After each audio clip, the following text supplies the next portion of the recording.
Hey guys, Stephen Ford from Fordable Property and Finance. I hope you're all doing well during these very, very challenging times. I'm in week 4 of self-isolation with the family. I thought I'd take advantage and do a few educational videos where possible. Hence the roughage that I've got going. Please throw a comment in there if you think it's better to just go back to the more professional look, or if you think it's a worthwhile theme to go with during this time of staying at home and living a little bit more just naturally, I guess. Also, with that, I'm at home, I'm recording. Excuse the quality of the audio, excuse the quality of the lighting and the production. Production costs are very low, so let's see how we go. Throw a few comments in there for me.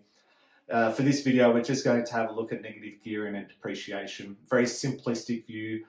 Don't take this as advice in any sense. This is the disclaimer. Now that we're actually looking at numbers in our educational videos, I don't want people to think that this is advice in any sense, all right? You need to speak to your tax professional or your financial planner if you're going to have a look at how property, negative gearing or positive cash flow property, it suits you, your tax position, your income position, and of course your overall wealth strategy with your financial planner, okay? So, having a look at this is 2 real examples. These are my properties that I hold, 2 of them. This one's in Sydney, a 1-bedroom apartment. This is a house, a freestanding house outside of Sydney, down the south coast. So for this first example, we've got a $360 per week income, so producing about $18,000 per year. For this property, to hold this property, I've got my rates, my water, repairs, interest, strata, and of course the agent fees. This property does have a depreciation schedule, but for this example, I'm not going to include it. When you look at the total income versus the total cost, you can see that this property is actually costing me money to hold. It's not a great deal of money. If you divide that number by 52 weeks, pardon me, you'll quickly see what it costs per week to hold. So it's not a large cost. Can I manage that myself? Yes, I can. But one thing that's really exciting about this cost to me is that I can declare that in my tax return as a loss. I can get that paid back to me because it was a cost to hold this asset. And then as we move on to the next part of the examples, you can see we've got a property with similar costs, no strata fees because it's a freestanding, there's no apartment complex or strata title. But this is a pretty straightforward example, I believe, of how a property can cost you money and it can be negatively geared, or how a property could be producing cash or positively cash flow property. And each strategy, again, is going to be specific to the individual.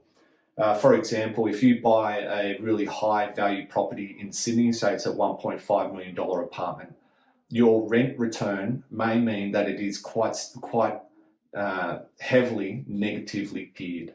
So the cost for the loan, let's say you have a $1.2 million loan, the rent coming back into your pocket may not cover that. So this negative position could be quite high. So your financial position really needs to be considered when you're looking at properties and investments and what it's going to cost you. Definitely worthwhile crunching numbers for that sort of stuff. As opposed to buying something outside of Sydney, you can get quite a nice property or house. It can rent for quite a good return, so the yield is good, and then it produces cash flow for you. That might be the right strategy for you. Might be a combination, spread the risk, all these different things that need to be discussed or thought out when you're looking at building a property portfolio. Now, the next thing to look at, I've just transferred everything straight across. So this is example 2. Example 3 is the same property with all the same costs. It's just that we're specifically looking at the depreciation effect. Positive cash flow here on this side, as soon as we added the depreciation schedule. So this year, for this property, it will depreciate in value by $9,693. What does that mean? That means that the dishwasher that I've got in that property, it means that the curtains, the carpet, the paint, the walls, everything in that property where a quantity surveyor goes out and looks at all of the property fixtures, looks at when the property was built, if you owned it when it was built, what year you purchased it, all these little things that contribute to a depreciation schedule. and they give you a year-by-year run on how much you will be able to declare as a depreciation on that property. Why am I declaring depreciation on this property?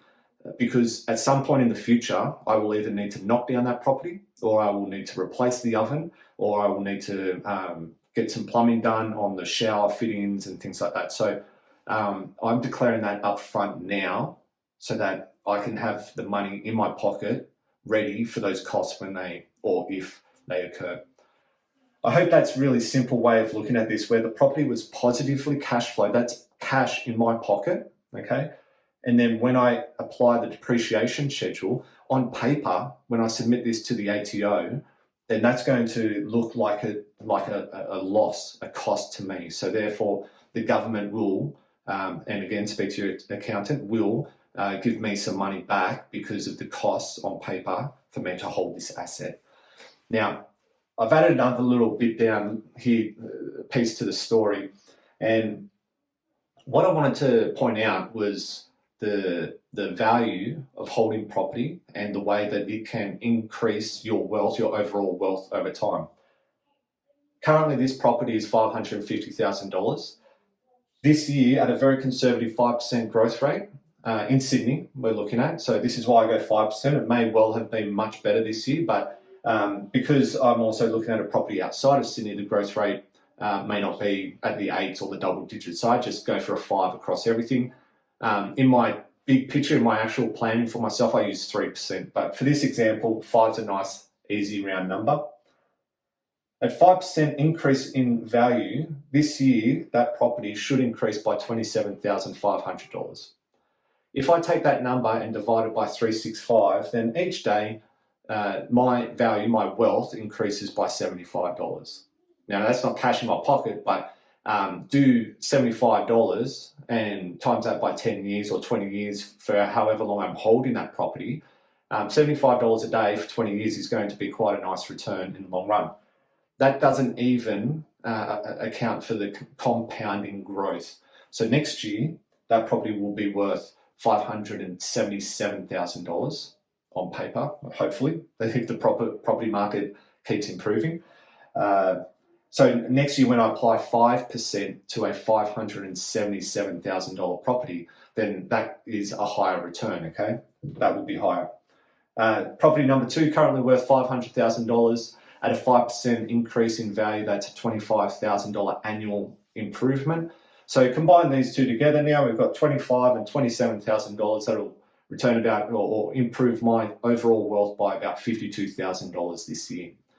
So I've got all my cash, my income, I've got my expenses to live and so forth, and this just sits in the background nice and quietly, tucked away. I don't touch it. I'm going to leave it there for a very long time, and then hopefully I make it to the end of the story when I'm at retirement age, and I can actually either sell these properties or live off the income that they're going to be returning for me.